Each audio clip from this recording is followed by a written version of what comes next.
Hello and welcome to Low Budget Gaming and welcome to another First Descendant video. So as you know, I have been testing the multi-hit mods recently, and one of the guns that stands to benefit the most out of this is of course the Fallen Hope.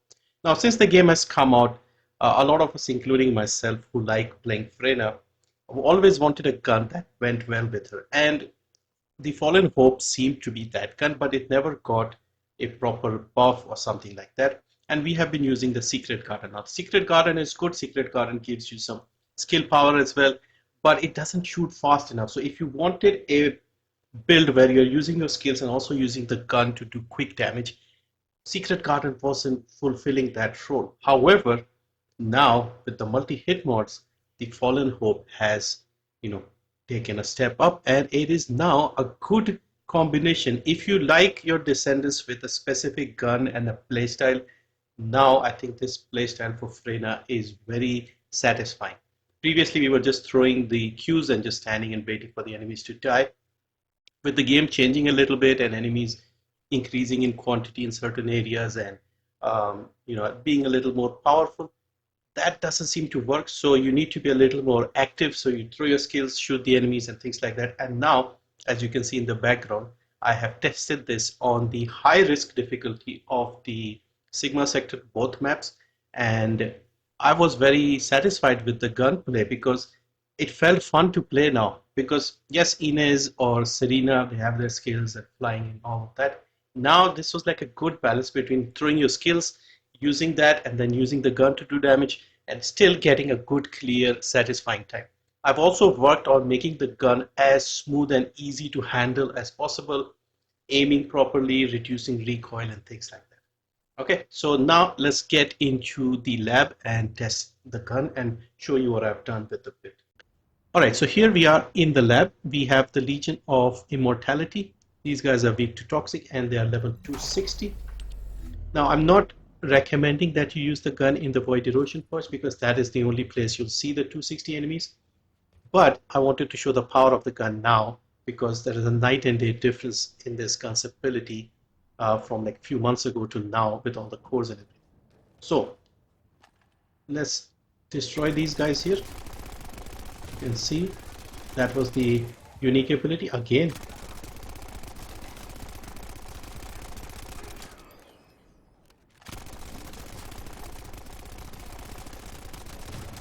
Oh, 3 times. Okay, so let's quickly talk about the gun's base stats and the unique ability for anybody new here.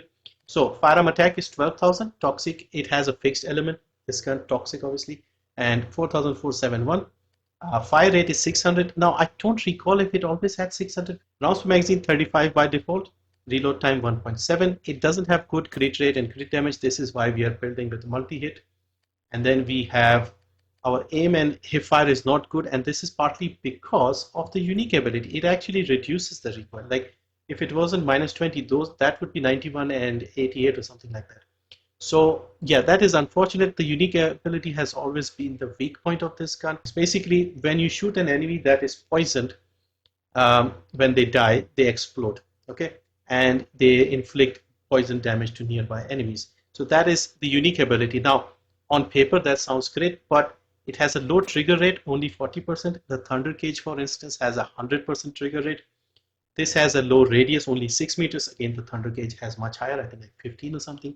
And additional damage is also only 75%, whereas again Thunder Cage has much more. So if they did that, this would be even better.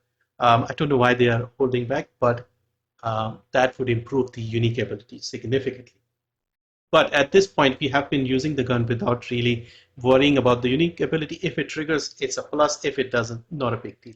And now with the gun being this good, it's actually even better, and we don't really worry about the unique ability. And if we get it, great. Now let's look at the roles and the cores on the gun, and then we'll look into the build page mods. So first, weapon options or the core or the roles, as they say. We have toxic attack, recoil, rounds per magazine, and firearm attack. Okay, now recoil, because I want to reduce the recoil. This is a assault rifle and has a lot of recoil. So with the cores in the free slot, I went with firearm attack. You can put toxic if you wanted. Then in the orange slot, we have either firearm or Colossus. I went with firearm, obviously. In the element, again, obviously we went with toxic. In the green one, we went with fire rate, again only 16%, but it is pretty good now. And in the precision, we went with more recoil. So this is basically the setup. I have to just grind the cores a bit and try to max it out because there is quite a lot of potential here. Fire rate is 16, that can go up to 20.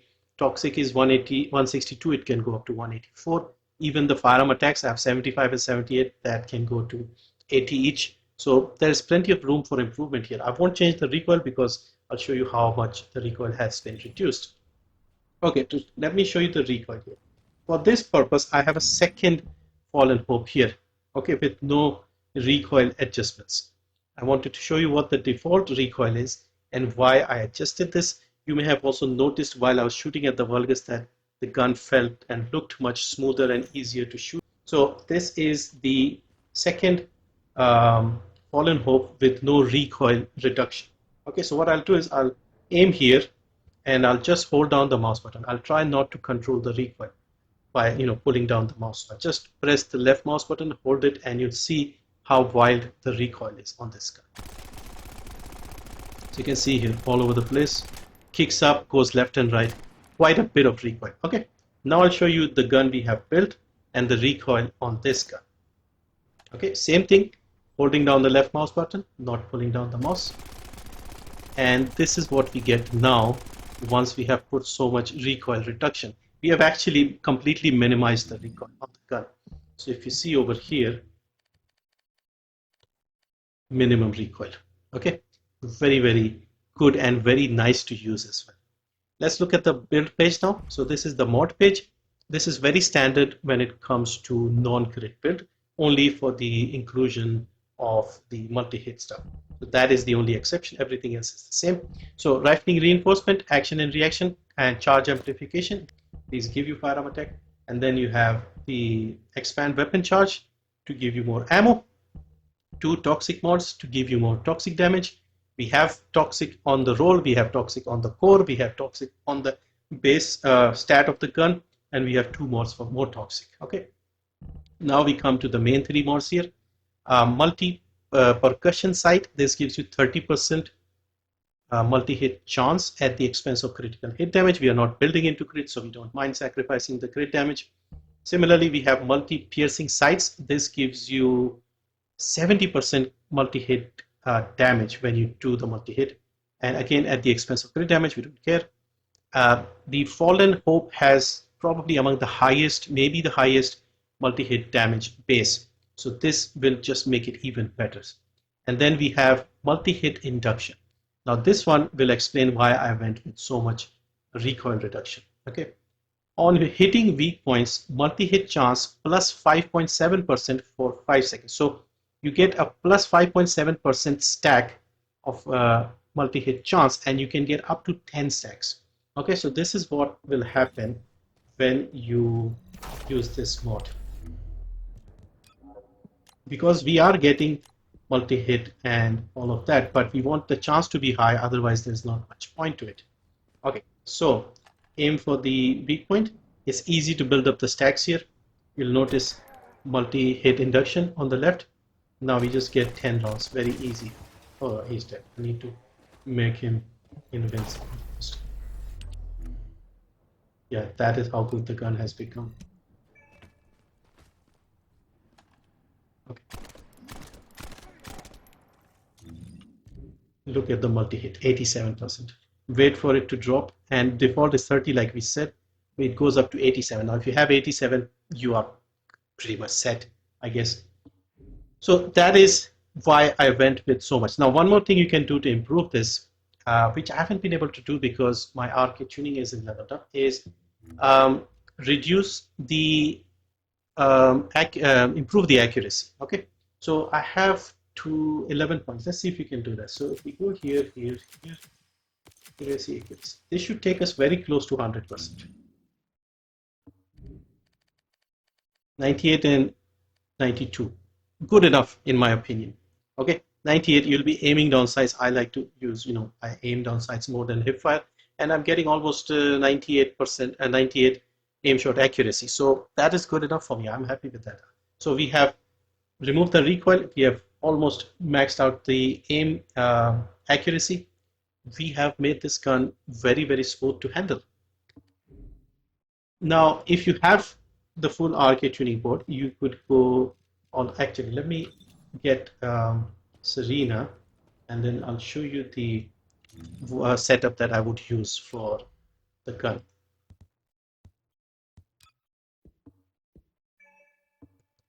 Okay, Serena, this gun here, Arche tuning. This here. So this is what I would do for Frena.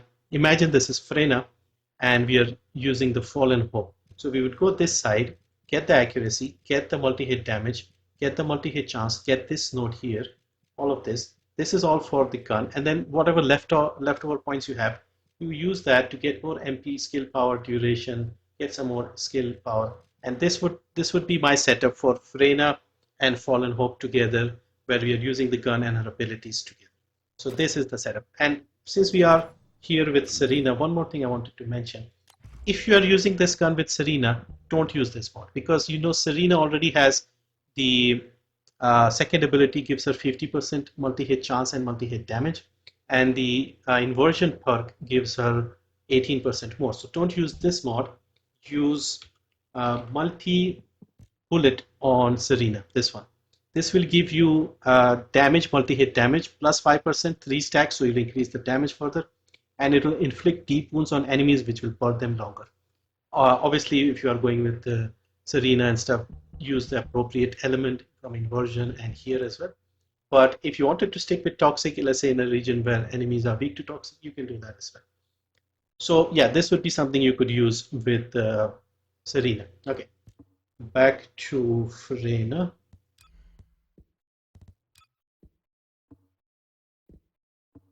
And I think we have covered everything as far as I can tell.